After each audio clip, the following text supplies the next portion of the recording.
I just woke up this morning, y'all, and I'm sure I look like a hot mess. And I thought about using a filter, but I don't even want to take the time to do a filter.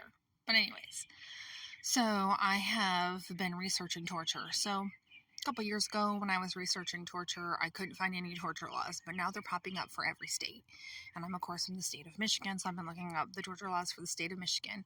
And I'm doing this because I'm putting together a 5-day email course on writing to the Supreme Court justices.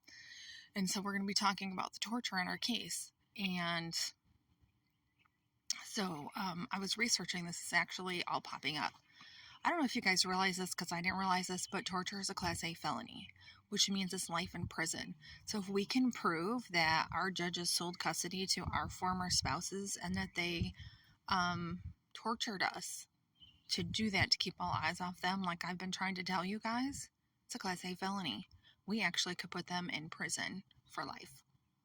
So if you don't think they're not going to come at you because you're talking about the illegal stuff that they're doing in court, just remember they will. And that's part of the reason why I wrote the ebook on how to stay safe, because it's some of the things that I did. You're probably going to have to add other stuff. It was several years ago, so there's probably new stuff that you could think of that come out. If you do, share it. I'll do a video about it.